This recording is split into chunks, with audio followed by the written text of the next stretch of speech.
அத்தனை பேரும் அல்லும்படி 6 முதல் 60% வரை ஆடி தள்ளுபடியுடன் சூப்பர் சரவணா ஸ்டோர்ஸ், சென்னை, மதுரை, கோவை.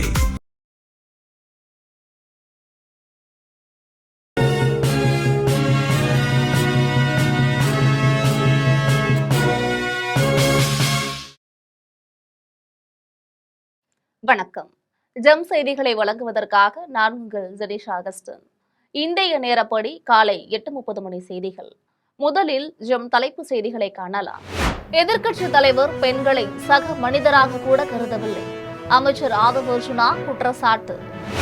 திருச்சி விமான நிலையத்தில் புறமுதுகு காட்டினார் முதலமைச்சர் விஜய், எதிர்க்கட்சி தலைவர் உதயநிதி கடும் விமர்சனம். எதிர்க்கட்சி தலைவர் தன்னுடைய பொறுப்பை உணர்ந்து பேசியிருக்க வேண்டும், மார்க்சிஸ்ட் கம்யூனிஸ்ட் கட்சியின் மாநில செயலாளர் பே சண்முகம் அறிவுறுத்தல். தமிழ்நாடு சட்டசபையில் தாவேக அரசின் முதல் பட்ஜெட் இன்று தாக்கல், முக்கிய அறிவிப்புகள் வெளியாகும் என எதிர்பார்ப்பு. ஈரான் உடனான போர் நிறுத்த ஒப்பந்தம் குறித்து பேச்சுவார்த்தையில் முன்னேற்றம் ஏற்பட்டுள்ளதே தவிர இறுதி முடிவு எதுவும் எட்டப்படவில்லை என்று அமெரிக்கா அறிவிப்பு. டிஎன்பிஎல் கிரிக்கெட் தொடரின் முதல் போட்டி, திருப்பூர் தம்பலன்ஸ் அணியை வீழ்த்தி திண்டுக்கல் டிராகன்ஸ் அணி வெற்றி. இனி விரிவான செய்திகளை காணலாம். எதிர்க்கட்சி தலைவர் பெண்களை சக மனிதராக கூட கருதவில்லை என்று அமைச்சர் ஆதவ் அர்ஜுனா குற்றம் சாட்டியுள்ளார். சென்னை அருகே பனையூரில் உள்ள தமிழக வெற்றி கழகத்தின் தலைமை அலுவலகத்தில் கட்சியின் முக்கிய ஆலோசனை கூட்டம் நடைபெற்றது. இதில் அமைச்சர்கள் ஆதவ் அர்ஜுனா, புஷி ஆனந்த் உள்ளிட்ட தாவேக அமைச்சர்கள், சட்டமன்ற உறுப்பினர்கள் கலந்து கொண்டனர். இக்கூட்டத்தில் அமைச்சர் ஆதவ் அர்ஜுனா பேசிய போது, தாவேக ஆட்சி அமைந்த 80 நாட்களில் திமுகவின் ஒரே கொள்கையை தாவேக ஆட்சியை எப்படி கவிழ்ப்பது என்பதுதான் என்று தெரிவித்தார். கொளத்தூர் மக்கள் ஏன் தன்னை தூக்கி எறிந்தார்கள் என்பதை மு.க. ஸ்டாலின் இன்னும் புரிந்து கொள்ளவில்லை என்றும், கொளத்தூர் சென்ற முதலமைச்சர் விஜயால் அன்று சேப்பாக்கம் செல்ல முடியாமல் போனது, அதனால் சேப்பாக்கம் மிஸ் ஆகிவிட்டது என்று விமர்சித்தார். சட்டப்பேரவையில் முதலமைச்சர் விஜய் பேச தொடங்கி பார்ட்டி ஃபண்ட் என கூறியவுடன் திமுகவினர் ஓடிவிட்டதாக தெரிவித்தார். எதிர்காலமே இல்லாத திமுக கட்சி தங்கள் கட்சி சட்டமன்ற உறுப்பினர்களை விலைபேச முயற்சித்து மாட்டிக்கொண்டதாக குற்றம் சாட்டினார். மேலும் உதயநிதி பெண்களை சக மனிதராக கூட கருதவில்லை என்று கடுமையாக சாடியுள்ளார். தீவிரவாதியை போல் தன்னை அழைத்து சென்று விசாரணை நடத்தியதாக எதிர்க்கட்சி தலைவர் உதயநிதி குற்றம் சாட்டியுள்ளார். முதலமைச்சர் விஜயை பற்றி கண்ணிய குறைவாக பேசியதாக கூறி தமிழக சட்டப்பேரவை எதிர்க்கட்சி தலைவர் உதயநிதியை காவல்துறையினர் கைது செய்து தஞ்சாவூருக்கு கொண்டு சென்றனர். இதைத் தொடர்ந்து செங்கிப்பட்டி காவல் நிலையத்தில் தஞ்சை காவல் கண்காணிப்பாளர் சுந்தரவதனம் தலைமையில் காவல் ஆய்வாளர் மணிகண்டன் உதயநிதியிடம் விசாரணை நடத்தினார். விசாரணை முடிவடைந்த நிலையில் உதயநிதி காவல் நிலைய ஜாமீனில் விடுவிக்கப்பட்டார். தொடர்ந்து அவர் காவல் நிலையத்திலிருந்து காரில் திருச்சி விமான நிலையத்திற்கு சென்றார். அங்கு செய்தியாளர்களிடம் பேசிய அவர், விவசாயிகளுக்கு தாவேக அரசு செய்த துரோகங்கள், பொய் வாக்குறுதிகள் குறித்து தஞ்சாவூரில் நடைபெற்ற ஆர்ப்பாட்டத்தில் தான் பேசியதாக தெரிவித்தார். நான் யாரையும் தவறாக பேசவில்லை, பேசாத ஒன்றை கட்காப்பி செய்து பரப்பியுள்ளதாக குற்றம் சாட்டினார். காவிரி பிரச்சனையை அவையில் எழுப்பக்கூடாது என்பதற்காக இந்த அரசு டைவர்ட் செய்துள்ளதாக கூறினார். இதே திருச்சி விமானத்தில் முதலமைச்சர் விஜய் புறமுதுகு காட்டினார். மேலும் வழக்கு போட்டால் தங்களைப் போல தானும் பயப்படுவேன் என நினைத்துவிட்டார் என்று விமர்சித்தார். எதிர்க்கட்சி தலைவர் தன்னுடைய பொறுப்பை உணர்ந்து பேசியிருக்க வேண்டும் என்று மார்க்சிஸ்ட் கம்யூனிஸ்ட் கட்சியின் மாநில செயலாளர் பே சண்முகம் தெரிவித்துள்ளார். சென்னையில் மார்க்சிஸ்ட் கம்யூனிஸ்ட் கட்சியின் மாநில செயலாளர் பே சண்முகம் செய்தியாளர்களிடம் பேசினார். அப்போது தமிழகத்தின் எதிர்க்கட்சி தலைவர் பொதுவெளியில் ஆபாசமாகவும் அருவருக்கத்தக்க வகையிலும் பேசியிருப்பது வன்மையான கண்டனத்திற்கு உரியது என்று தெரிவித்தார். பொதுவெளியில் பேசும்போது, அதுவும் அரசியல் கட்சி தலைவர்கள் பேசும்போது நாகரிகத்துடன் பேச வேண்டும் என்றும், யாராக இருந்தாலும் அரசியல் நாகரிகத்தை கடைபிடிக்க வேண்டும் என்றும் கூறினார். எதிர்க்கட்சி தலைவர் என்ற முறையில் அவருக்கு கூடுதல் பொறுப்பு இருப்பதாகவும், அந்த பொறுப்பை உணர்ந்து அவர் பேசியிருக்க வேண்டும் என்றும் தெரிவித்தார். பெண்களை இழிவுபடுத்துவது, பெண்களை இழிவாக பேசுவது என்பது நீண்ட காலமாக தொடர்ந்து நடந்து வருவதாக கூறினார். மேலும் இடதுசாரிகளை பொறுத்தவரை பெண்களின் உரிமை தொடர்பான பிரச்சினைகளை மிகவும் எச்சரிக்கையோடு அணுவதாக தெரிவித்தார். ஆனால் சில கட்சிகளில் பொதுக்கூட்டங்களில், பொது இடங்களில் பெண்களை இழிவாக பேசுவதற்கு தனி படையை வைத்திருக்கிறார்கள் என்று குற்றம் சாட்டினார். தமிழ்நாடு சட்டசபையில் தாவேக அரசின் முதல் பட்ஜெட் இன்று தாக்கல் செய்யப்படுகிறது. தமிழ்நாடு சட்டசபையில் முதலமைச்சர் விஜய் தலைமையிலான பட்ஜெட் கூட்டம் இன்று காலை 10 மணிக்கு கூடுகிறது. இதில் தாவேக அரசின் முதல் பட்ஜெட் இன்று தாக்கல் செய்யப்படுகிறது. இதனை நிதியமைச்சர் மரிய வில்சன் தாக்கல் செய்ய உள்ளார். இதன் பின்னர் அது பற்றி ஆய்வு மேற்கொண்டும் தமிழக அரசு நிதி நிலைமையையும் கருத்தில் கொண்டும் பட்ஜெட்டில் அறிவிப்பதற்கான முக்கிய திட்டங்களை முதலமைச்சர் பற்றி முடிவு செய்கிறார். இதில் ஒரு சிறப்பம்சமாக சிறப்பு திட்ட செயலாக்க துறையில் வெற்றி தமிழகம் தொலைநோக்கு திட்டம் என்ற ஒரு திட்டம் அறிவிக்கப்பட இருப்பதாக கூறப்படுகிறது. மேலும் தாவேக தரப்பில் அளிக்கப்பட்ட பல்வேறு வாக்குறுதிகள் இந்த பட்ஜெட்டில் அறிவிக்கப்பட உள்ளன. புதிய அறிவிப்புகள் ஏதேனும் வெளியாகுமா என்ற எதிர்பார்ப்பு எழுந்துள்ளது. தொடர்ந்து பட்ஜெட் தாக்கல் நிகழ்வு முடிந்தவுடன் சபாநாயகர் JCT பிரபாகர் தலைமையில் அலுவல் ஆய்வுக் கூட்டம் நடைபெறுகிறது. இதில் கூட்டத்தொடரை எத்தனை நாட்கள் நடத்துவது என்று முடிவெடுத்து அறிவிக்கப்படும் என்பது குறிப்பிடத்தக்கது. ஈரான் உடனான போர் நிறுத்த ஒப்பந்தத்தில் அணு ஆயுத ஒழிப்பு மற்றும் ஹார்முஸ் ஜலசந்தி ஆகிய இரு முக்கிய விஷயங்கள் குறித்து பேச்சுவார்த்தை நடத்தப்பட்டு வருவதாக அமெரிக்க வெளியுறவுத்துறை அமைச்சர் மார்கோ ரூபியோ தெரிவித்துள்ளார். அமெரிக்காவில் உள்ள வாஷிங்டனில் அந்நாட்டு வெளியுறவுத்துறை அமைச்சர் மார்கோ ரூபியோ செய்தியாளர்களிடம் பேசினார். அப்போது ஈரான் உடனான ஒப்பந்தம் குறித்த பேச்சுவார்த்தையில் இரு முக்கிய விஷயங்கள் குறித்து விவாதித்து வருவதாக தெரிவித்தார். இதில் ஈரான் இனி ஒருபோதும் அணு ஆயுதத்தை பெறக்கூடாது என்பதில் அதிபர் டொனால்ட் ட்ரம்ப் மிகவும் தெளிவாக இருப்பதாக கூறினார். எனவே ஈரானின் அணு ஆயுத ஒழிப்பு என்பது ஒப்பந்தத்தில் மிகவும் முதன்மையானதாகும் என்று குறிப்பிட்டார். இதையடுத்து ஹார்முஸ் ஜலசந்தியில் கப்பல்கள் தடையின்றி பாதுகாப்பாக செல்வதை உறுதி செய்ய வேண்டும் என்பதற்காக ஓமன் மற்றும் ஈரானுடன் பேச்சுவார்த்தையை நடத்தி வருவதாக தெரிவித்தார். இந்த பேச்சுவார்த்தையில் முன்னேற்றம் ஏற்பட்டுள்ளதை தவிர இறுதி முடிவு எதுவும் எட்டப்படவில்லை என்று கூறினார். TNPL கிரிக்கெட் தொடரின் முதல் போட்டியில் திருப்பூர் தமிழன்ஸ் அணியை வீழ்த்தி திண்டுக்கல் டிராகன்ஸ் அணி வெற்றி பெற்றுள்ளது. திண்டுக்கல் மாவட்டம் நத்தத்தில் உள்ள மைதானத்தில் TNPL கிரிக்கெட் தொடரின் முதல் போட்டி நடைபெற்றது. இந்த போட்டியில் திருப்பூர் தமிழன்ஸ் திண்டுக்கல் டிராகன்ஸ் அணிகள் மோதின. டாஸ் வென்ற திண்டுக்கல் டிராகன்ஸ் அணி முதலில் பந்து வீச்சை தேர்வு செய்தது.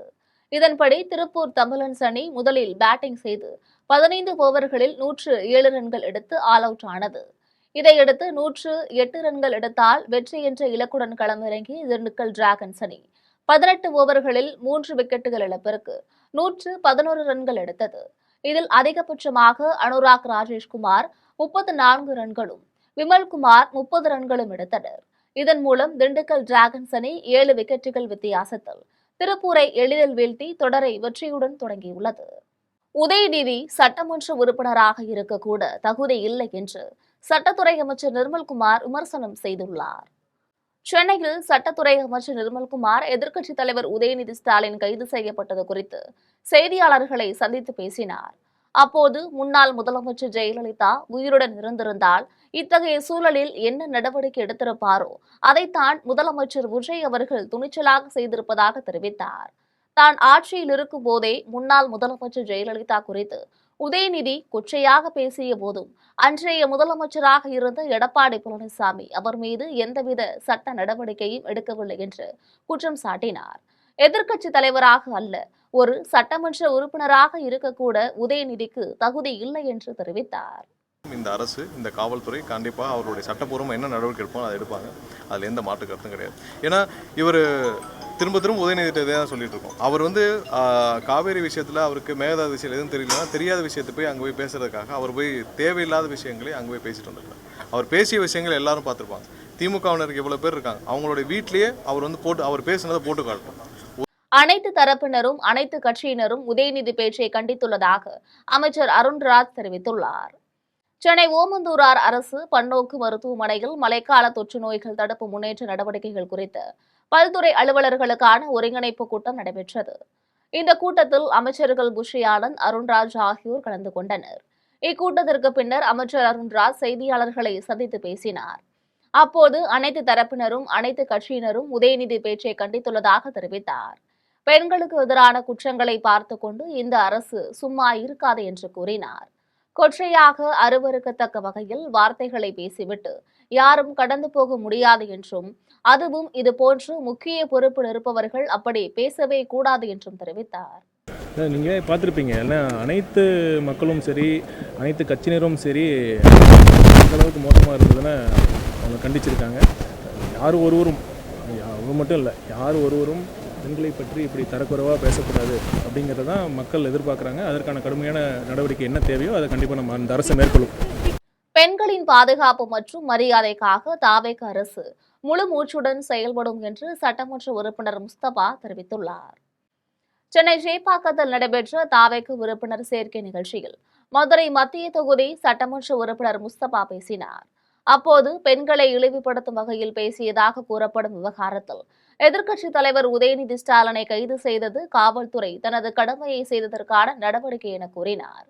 மேலும் காவேரி விவகாரத்தில் நடைபெற்ற போராட்டத்தில் முக்கிய பிரச்சனையை விடுத்து சர்ச்சைக்குரிய கருத்துக்கள் தெரிவிக்கப்பட்டதாக விமர்சித்த அவர், பெண்களின் பாதுகாப்பு மற்றும் மரியாதைக்காக தாவேக அரசு முழு மூச்சுடன் செயல்படும் என்றும் தெரிவித்தார். உதயநிதி ஸ்டாலின் அரெஸ்ட் பண்ணிருக்காங்க சார். உதயநிதி ஸ்டாலின் பேசிய வார்த்தை நான் கேட்குறேன், திமுகக்கே இதே வேலையான்னு கேட்குறேன். நீங்கள் உங்களுக்கு ஒரு வாயெல்லாம் உங்களுக்கு வந்து நாக்கில் எலும்பு இல்லையா? நாக்கெல்லாம் கூசாதா? ஏன் தொடர்ச்சியாகவே பெண்களை வந்து இழிவுபடுத்தக்கூடிய, கடவுள்களை இழிவுபடுத்தக்கூடிய வேலையை திமுக செய்கிறாங்க? நீங்கள் பொன்மணி என்ன பேசினாரு? செங்கம் அடுத்த மேல் பெண்ணாத்தூர் கிராமத்தில் ரூபாய் 1,26,00,000 மதிப்பீட்டில் புதிய மருத்துவ கட்டிடத்தை அதிமுக சட்டமன்ற உறுப்பினர் TS வேலு திறந்து வைத்து கர்ப்பிணி பெண்களுக்கு ஊட்டச்சத்து மற்றும் பல வகைகள் அடங்கிய தொகுப்பினை வழங்கினார். திருவண்ணாமலை மாவட்டம் செங்கம் அடுத்த மேல் பெண்ணாத்தூர் கிராமத்தில் ரூபாய் 1,26,00,000 மதிப்பீட்டில் ஆரம்ப சுகாதார நிலையத்தில் கூடுதலாக கட்டப்பட்டுள்ள கட்டிடத்தின் திறப்பு விழா நடைபெற்றது. விழாவில் அதிமுக சட்டமன்ற உறுப்பினர் TS வேலு கலந்து கொண்டு புதிய கட்டிடத்தினை ரிப்பன் வெட்டி குத்துவிளக்கேற்றி வைத்து பொதுமக்களின் பயன்பாட்டிற்கு திறந்து வைத்தார். அதன் பின்னர் பொதுமக்களுக்கு இனிப்புகள் வழங்கினார்.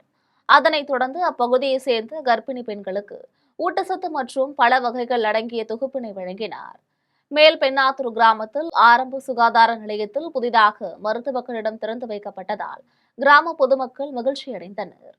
எதிர்க்கட்சித் தலைவர் மீது பொய் வழக்கு பதிவு செய்யப்பட்டுள்ளதாக முன்னாள் அமைச்சர் கீதா ஜீவன் குற்றம் சாட்டியுள்ளார். எதிர்க்கட்சித் தலைவர் உதயநிதி ஸ்டாலின் கைது செய்யப்பட்டதை கண்டித்து தூத்துக்குடியில் முன்னாள் அமைச்சர் கீதா ஜீவன் தலைமையில் திமுகவினர் சாலை மறியல் போராட்டத்தில் ஈடுபட்டனர். அப்போது தாவேக அரசுக்கு எதிராக கண்டன கோஷங்களை எழுப்பினர். இது தொடர்பாக செய்தியாளர்களிடம் பேசிய முன்னாள் அமைச்சர் கீதா ஜீவன், எதிர்க்கட்சித் தலைவர் மீது பொய் வழக்கு பதிவு செய்யப்பட்டுள்ளதாக தெரிவித்துள்ளார். சட்டமன்றத்தில் மக்கள் பிரச்சனையை பேசக்கூடாது என்பதற்காக கைது செய்துள்ளதாக குற்றம் சாட்டினார். ஜனநாயகத்திற்கு ஊறு விளைவிக்கும் தாவேக ஆட்சிக்கு விரைவில் முடிவு கட்டுவோம் என்று திமுக முன்னாள் அமைச்சர் பெரியசாமி தெரிவித்துள்ளார். தஞ்சையில் நடைபெற்ற கண்டன ஆர்ப்பாட்டத்தில் பங்கேற்ற திமுக எதிர்க்கட்சித் தலைவர் உதயநிதி ஸ்டாலின் மீது வழக்கு பதிவு செய்யப்பட்டதை கண்டித்து திண்டுக்கல் பேருந்து நிலையம் அருகே திமுக முன்னாள் அமைச்சர் பெரியசாமி மற்றும் திண்டுக்கல் சட்டமன்ற உறுப்பினர் செந்தில்குமார் ஆகியோர் தலைமையில் திமுகவினர் போராட்டத்தில் ஈடுபட்டனர். முன்னாள் அமைச்சர் பெரியசாமியை தவிர்த்து போராட்டத்தில் ஈடுபட்ட 200க்கும் மேற்பட்ட திமுகவினரை காவல்துறையினர் கைது செய்தனர். பிறகு பெரியசாமி செய்தியாளர்களை சந்தித்து பேசினார். அப்போது சட்டமன்ற கூட்டம் கூட உள்ள நிலையில் திமுகவின் குரல் ஒலிக்கக்கூடாது என்பதற்காகவே உதயநிதி ஸ்டாலின் குரல் வலையை நெருக்க பார்க்கிறார்கள் என்றும், ஜனநாயகத்திற்கு ஊறு விளைவிக்கும் இந்த ஆட்சிக்கு விரைவில் முடிவு கட்டுவோம் என்றும் தெரிவித்தார். இந்து சமய நடவடிக்கைகளுக்கு எதிராக அவதூறுகளை பரப்பிய நபர் மீது நடவடிக்கை எடுக்க கோரி இந்து அதிரடிப்படை கூட்டமைப்பின் தலைவர் வலசை ஜெயராமன் வலியுறுத்தியுள்ளார். சென்னை காவல்துறை தலைமை இயக்குநர் அலுவலகம் முன்பு இந்து அதிரடிப்படை சார்பில் தருமபுரம் ஆதீனம் பற்றி சமூக வலைதளங்களில் அவதூறாக பேசும் நபர்கள் மீது நடவடிக்கை எடுக்க கோரி புகார் மனு அளித்துள்ளனர். பின்னர் இந்து அதிரடிப்படை கூட்டமைப்பின் தலைவர் வலசை ஜெயராமன் செய்தியாளர்களை சந்தித்து பேசினார். அப்போது ஆன்மீக பணி செய்யும் தருமபுரம் ஆதீனம் ஜெகத்குருவின் இந்து சமய நம்பிக்கைகளுக்கு எதிராக சமூக வலைதளங்களில் தொடர்ந்து அவதூறு மற்றும் அவமதிப்பான பதிவுகளை வெளியிட்டு வரும் பாஸ்கர் கௌசிகளின் செயல்கள் மத நல்லிணக்கத்தையும் சமுதாய அமைதியையும் சீர்குலைப்பதாக குற்றம் சாட்டினார். பண்ருட்டி அருகே வரலாற்று ஆய்வினர் புதுச்சேரி பெயர் பொறித்த பிரெஞ்சு செப்பு நாணயத்தை கண்டெடுத்தனர். பண்ருட்டி அருகே உள்ள எனதரிமங்கலத்தில் தென்பெண்ணை ஆற்றில் தொல்லியல் ஆய்வாளர் இம்மானுவேல், திருவண்ணாமலை வரலாற்று ஆய்வு மையத்தை சேர்ந்த பழனிசாமி, ஆசிரியர் பாரதிராஜா ஆகியோர் கள ஆய்வு மேற்கொண்டனர். அப்போது மண்ணில் புதைந்த நிலையில் இருந்த செப்பு நாணயத்தை கண்டெடுத்து அதனை சுத்தம் செய்து பார்த்ததில் புதுச்சேரியை ஆண்ட பிரெஞ்சுக்காரர்கள் கிபி 1220 முதல் 1835 காலகட்டத்தில் வெளியிட்ட நாணயம் என தெரியவந்தது.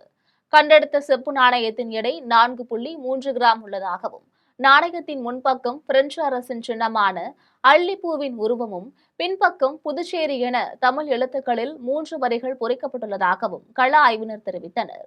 மேலும் தற்பொழுது கிடைத்திருக்கும் செப்பு காசின் மூலமாக பண்ருட்டி பகுதியில் பிரெஞ்சு அரசின் நாணயங்கள் பயன்படுத்தப்பட்டு வந்துள்ளதை அறிய முடிகிறது என்று வரலாற்று ஆய்வினர் தெரிவித்துள்ளனர். காவிரி நீர் கண்ட தளபதி என்ற தலைப்பில் வெறும் தண்ணீர் துளிகளை மட்டுமே பயன்படுத்தி தமிழக முதலமைச்சர் ஜோசப் விஜயின் திருவுருவ படத்தை குடியமுத்தூர் UMT ராஜா மிக தத்ரூபமாக வரைந்து அசத்தியுள்ளார். நல்லவர் ஆட்சியில் நல்லதே நடக்கும் என்பதை மெய்ப்பிக்கும் வகையில் இயற்கையே மழையாக பொழிந்து கர்நாடகாவிலிருந்து தமிழகத்திற்கு காவிரி நீர் வந்தடைந்ததை தொடர்ந்து ஒட்டுமொத்த மாநிலமும் வரவேற்றுள்ளது. இந்த வரலாற்று சிறப்புமிக்க நிகழ்வை நிகழ்ச்சியுடன் கொண்டாடும் வகையில் கோவையை சேர்ந்த நுண்கலைஞரான குடியமுத்தூர் UMT ராஜா தன்னுடைய தனித்துவமான கலைப்படைப்பின் மூலம் காவிரி நீர் கண்ட தளபதி என்ற தலைப்பில் வெறும் தண்ணீர் துளிகளை மட்டுமே பயன்படுத்தி தமிழக முதலமைச்சர் ஜோசப் விஜயின் திருவுருவ படத்தை மிக தத்ரூபமாக வரைந்து அசத்தியுள்ளார். குனியமுத்தூர் UMT ராஜாவின் இந்த வினோதமான மற்றும் சுவாரஸ்யமான படைப்பு தற்பொழுது ஊடகங்களிலும் சமூக வலைதளங்களிலும் வைரலாகி பெரும் வரவேற்பை பெற்று வருகிறது. விளம்பர இடைவேளைக்கு பிறகு ஜெம் செய்திகள் தொடரும். திருச்சியில் விஸ்வ இந்து பரிஷத் சார்பில் ஆடிப்பெருக்கை முன்னிட்டு மங்கள பொருட்கள் காவிரி தாய்க்கு சீர்வரிசையாக சமர்ப்பிக்கப்பட்டன. திருச்சியில் விஸ்வ இந்து பரிஷத் சார்பில் ஆடிப்பெருக்கை முன்னிட்டு காவிரி தாய்க்கு சீர்வழங்கும் நிகழ்ச்சி 6வது ஆண்டாக நடைபெற்றது. ஓடத்துறை அருகே தென்கரையிலும் அம்மா மண்டபம் அருகே வடகரையிலும் நடைபெற்ற நிகழ்ச்சிக்கு வழக்கறிஞர் மகேஸ்வரி, வையாபுரி மற்றும் ராஜி தலைமை வகித்தனர். சேவா பாரதி மாநில பொதுச் செயலாளர் இளங்குமார் சம்பத், சாதனா, அறக்கட்டளை அரங்காவலர் ஜெம்புநாதன் ஆகியோர் சிறப்புரையாற்றினர். முன்னதாக சத்திரம் பேருந்து நிலையம் அருகிலுள்ள அன்னதான சத்திரத்திலிருந்து ஊர்வலமாக புறப்பட்டு ஓடத்துறை தென்கரையை சென்றடைந்தது. அதன் பின்னர் மஞ்சள், குங்குமம், சந்தனம், நவதானியங்கள் உள்ளிட்ட மங்கள பொருட்கள் காவிரி தாய்க்கு சீர்வரிசையாக சமர்ப்பிக்கப்பட்டன. நிகழ்ச்சியில் விஸ்வ இந்து பரிஷத் மாவட்ட நிர்வாகிகள் மற்றும் ஏராளமான தொண்டர்கள் கலந்து கொண்டனர். தியாகி NG ராமசாமி நினைவு விளையாட்டுக் கழகம் சார்பில் 30ஆம் ஆண்டு மாவட்ட அளவிலான கோகோ போட்டி மிக சிறப்பாக நடைபெற்றது. கோவையில் உள்ள தனியார் பள்ளியில் தியாகி NG ராமசாமி நினைவு விளையாட்டுக் கழகம் சார்பில் 30ஆம் ஆண்டு மாவட்ட அளவிலான கோகோ போட்டி நடைபெற்றது. இப்போட்டியில் 50க்கும் மேற்பட்ட அணிகள் கலந்து கொண்டன.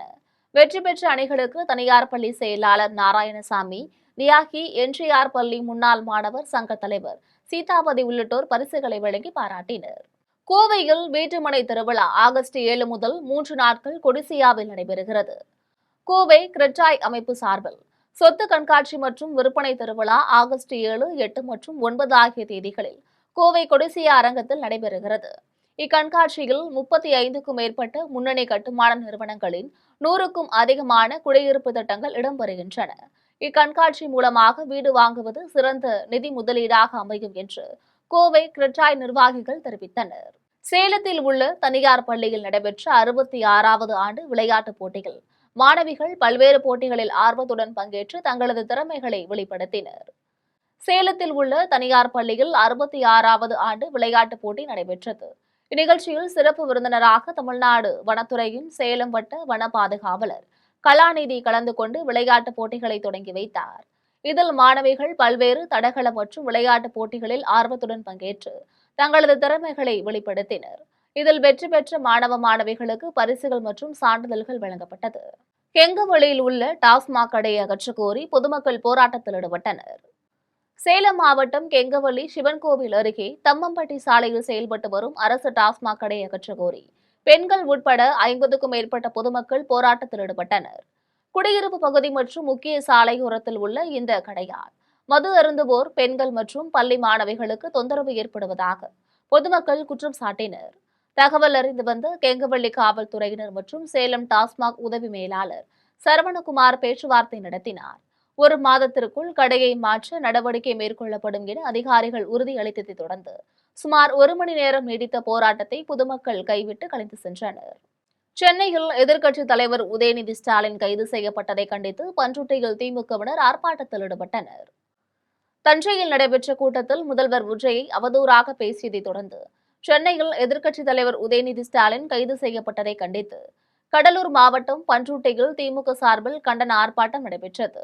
ஆர்ப்பாட்டத்தில் ஈடுபட்ட நிர்வாகிகள் மற்றும் தொண்டர்களை காவல்துறையினர் தடுப்பு காவலில் கைது செய்து அருகிலுள்ள தனியார் திருமண மண்டபத்தில் அடைத்தனர். இந்த சம்பவத்தால் அப்பகுதியில் சிறிது நேரம் பரபரப்பு ஏற்பட்டது. பாதுகாப்பு முன்னெச்சரிக்கை நடவடிக்கைகளாக காவல்துறையினர் கூடுதல் பாதுகாப்பு பணிகளில் ஈடுபட்டனர். பழங்கானத்தம் பகுதியில் தமிழ்நாடு டாஸ்மாக் விற்பனையாளர்கள் சங்கத்தினர் சார்பில் பல்வேறு கோரிக்கைகளை வலியுறுத்தி உண்ணாநிலை போராட்டம் நடைபெற்றது. மதுரை பழங்கானத்தம் பகுதியில் தமிழ்நாடு டாஸ்மாக் விற்பனையாளர்கள் சங்கத்தினர் சார்பில் பல்வேறு கோரிக்கைகளை வலியுறுத்தி உண்ணாநிலை போராட்டம் நடைபெற்றது. மாநில துணைத் தலைவர் ராமர் தலைமையில் நடைபெற்ற இந்த போராட்டத்தில் பல ஆண்டுகளாக தற்காலிகமாக பணியாற்றும் ஊழியர்களை பணி நிரந்தரம் செய்ய வேண்டும், அடிப்படை சம்பளம் மற்றும் அகவிலைப்படியுடன் கூடிய காலமுறை ஊதியம் வழங்க வேண்டும், காலி மதுபான பாட்டில்களை பெறும் திட்டத்தை மாற்றுதல் மற்றும் மருத்துவ காப்பீடு வழங்குதல் உள்ளிட்ட கோரிக்கைகளை வலியுறுத்தினர். இதில் மாவட்ட தலைவர் ராமச்சந்திரன் மற்றும் கார்த்திகேயன், அருண்குமார், சங்கரலிங்கம் உள்ளிட்ட டாஸ்மாக் விற்பனையாளர்கள் கலந்து கொண்டனர். முதலமைச்சர் விஜயை பற்றி கண்ணிய குறைவாக பேசியதாக கூறி தமிழக சட்டப்பேரவை எதிர்க்கட்சித் தலைவர் உதயநிதியை காவல்துறையினர் கைது செய்து தஞ்சாவூருக்கு கொண்டு சென்றனர். இதனை கண்டித்து தமிழ்நாடு முழுவதும் திமுகவினர் போராட்டத்தில் ஈடுபட்டனர். அதை தற்பொழுது சிறிய தொகுப்பாக காணலாம். திருவண்ணாமலை மாவட்டம் வந்தவாசி கோட்டை மூளை பகுதியில் திமுக வந்தவாசி நகர கழக செயலாளர் தயாளன் தலைமையில் சாலை மறியல் போராட்டம் நடைபெற்றது. சாலை மறியலில் ஈடுபட்ட திமுகவினரை காவல்துறையினர் கைது செய்து தனியார் மண்டபத்தில் அடைத்தனர். திருப்பத்தூர் மாவட்டம் ஆம்பூர் பைபாஸ் சாலையில் ஆம்பூர் சட்டமன்ற உறுப்பினர் வில்வநாதன் தலைமையில் 100க்கும் மேற்பட்ட அக்கட்சியினர் போராட்டத்தில் ஈடுபட்டனர். தொடர்ந்து பெங்களூர் சென்னை தேசிய நெடுஞ்சாலையில் அரசு பேருந்தை சிறைபிடித்து சிலர் பேருந்து மீது ஏறி போராட்டத்தில் ஈடுபட்டதால் அப்பகுதியில் பரபரப்பு ஏற்பட்டது. தூத்துக்குடி மாவட்டம் திருச்செந்தூரில் வீரபாண்டியன் பட்டணம் பிரதான சாலையில் திருச்செந்தூர் ஒன்றிய திமுக செயலாளர் செங்குடி ரமேஷ் தலைமையில் நடைபெற்ற ஆர்ப்பாட்டத்தில் ஈடுபட்ட திமுகவினர் 51 பேரை காவல்துறையினர் கைது செய்துள்ளனர். விருதுநகர் பழைய பேருந்து நிலையம் முன்பாக முன்னாள் அமைச்சர்கள் ராமச்சந்திரன் மற்றும் தங்கம் தென்னரசு தலைமையில் திமுகவினர் சாலை மறியல் போராட்டத்தில் அமர்ந்து ஈடுபட்டனர். அப்பொழுது செய்தியாளர்களை சந்தித்த முன்னாள் அமைச்சர் ராமச்சந்திரன், தாவேக அரசு கையாளதனத்தை மறைப்பதற்கு உதயநிதி ஸ்டாலின் மீது பொய்யாக வழக்கு பதிவு செய்து கைது செய்துள்ளதாக குற்றம் சாட்டினர். தஞ்சாவூரில் திமுக சார்பில் நடைபெற்ற ஆர்ப்பாட்டத்தில் முதலமைச்சர் விஜய், நடிகை த்ரிஷா ஆகியோரை பற்றி கண்ணிய குறைவாக பேசியதாக கூறி சட்டப்பேரவை எதிர்க்கட்சித் தலைவர் உதயநிதியை கண்டித்து தமிழ்நாட்டின் பல்வேறு பகுதிகளில் தாவேகவினர் ஆர்ப்பாட்டத்தில் ஈடுபட்டனர். அதை சிறிய தொகுப்பாக தற்பொழுது காணலாம். திருவண்ணாமலை மாவட்டம் வந்தவாசி பழைய பேருந்து நிலையம் அருகில் மாவட்ட கழக செயலாளர் உதயகுமார் தலைமையில் ஆர்ப்பாட்டம் நடைபெற்றது. இந்த ஆர்ப்பாட்டத்தில் நகர கழக செயலாளர் நைனா முகமது, மாவட்ட தாவேக நிர்வாகிகள் மற்றும் தாவேக மகளிர் அணியை சேர்ந்தவர்கள் ஏராளமானோர் கலந்து கொண்டனர். சிவகங்கை காரைக்குடியில் தாவேக மகளிர் அணியினர் பதாகைகளை ஏந்தியபடி அவருக்கு எதிராக அதிரடி முழக்கங்களை எழுப்பியவாறு பேரணியாக சென்று நடவடிக்கை எடுக்க கோரி காவல் நிலையத்தில் புகார் மனு அளித்தனர். ஆரணி அருகே இரும்பேடு கிராமத்தில் அரசு புறம்போக்கு நிலம் ஆக்கிரமிக்கப்பட்டதாக கூறி கிராம மக்கள் ஆரணி ஆற்காடு சாலையில் திடீர் மறியல் போராட்டத்தில் ஈடுபட்டனர். திருவண்ணாமலை மாவட்டம் ஆரணி அருகே இரும்பேடு கிராமத்தில் அரசு புறம்போக்கு நிலம் ஆக்கிரமிக்கப்பட்டதாக கூறி கிராம மக்கள் ஆரணி ஆற்காடு சாலையில் திடீர் மறியல் போராட்டத்தில் ஈடுபட்டனர்.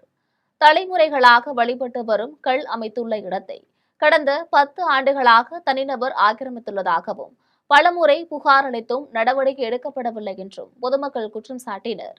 தகவல் அறிந்து வந்த கிராமிய காவல்துறையினர் போராட்டக்காரர்களுடன் பேச்சுவார்த்தை நடத்தி போக்குவரத்தை சீரமைத்தனர். பின்னர் வருவாய்த்துறை அதிகாரிகள் சம்பந்தப்பட்ட இடத்தில் ஆக்கிரமிப்பை அகற்றும் பணியை மேற்கொண்டனர். இந்த மறியல் போராட்டத்தால் அப்பகுதியில் சிறிது நேரம் போக்குவரத்து பாதிக்கப்பட்டு பரபரப்பு நிலவியது. வந்தவாசி அடுத்த வெடால் கிராமத்தில் உள்ள பச்சையம்மன் கோவிலில் ஆடி மாதத்தை முன்னிட்டு தீமிதி திருவிழா சிறப்பாக நடைபெற்றது.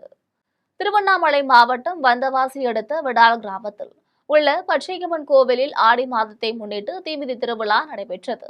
இதனை முன்னிட்டு பச்சையம்மனுக்கு பால், தயிர், பன்னீர், சந்தனம், மஞ்சள் உள்ளிட்ட திரவிய பொருள்களால் சிறப்பு அபிஷேகம் செய்யப்பட்டது. பின்பு பெண்கள் அம்மனுக்கு பொங்கல் வைத்து படைகளிட்டு தங்களது நேர்த்திக்கடனை செலுத்தினர். குளக்கரையில் கரகம் ஜோடிக்கப்பட்டு விரதம் இருந்த பக்தர்கள் கரகத்தை தூக்கிக் கொண்டு கோவில் முன்பு அமைக்கப்பட்டிருந்த அக்னி குண்டத்தில் இறங்கி தீமிதித்தனர். இதனை காண வந்தவாசி மற்றும் அதனை சுற்றியுள்ள பகுதிகளில் பல்வேறு கிராமங்களில் இருந்து 1000க்கும் மேற்பட்ட பக்தர்கள் கலந்து கொண்டு அம்மனை தரிசனம் செய்தனர். மங்களத்தில் ஸ்ரீ பொட்டு மாரியம்மன் திருக்கோவிலில் மழை வேண்டியும் விவசாயம் செழிக்கவும் ஆடி மாதம் கூழ்வார்க்கும் திருவிழா நடைபெற்றது.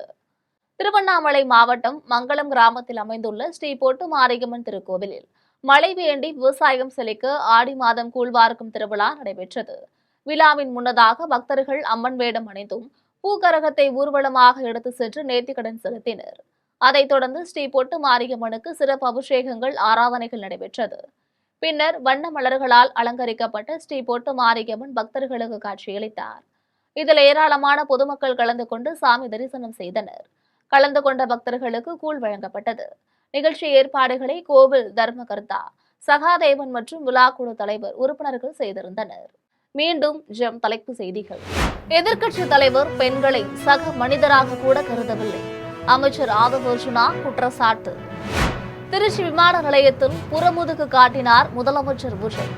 எதிர்க்கட்சி தலைவர் உதயநிதி கடும் விமர்சனம். எதிர்க்கட்சி தலைவர் தன்னுடைய பொறுப்பை உணர்ந்து பேசியிருக்க வேண்டும். மார்க்சிஸ்ட் கம்யூனிஸ்ட் கட்சியின் மாநில செயலாளர் பே. சண்முகம் அறிவுறுத்தல். தமிழ்நாடு சட்டசபையில் தாவேக அரசின் முதல் பட்ஜெட் இன்று தாக்கல். முக்கிய அறிவிப்புகள் வெளியாகும் என எதிர்பார்ப்பு.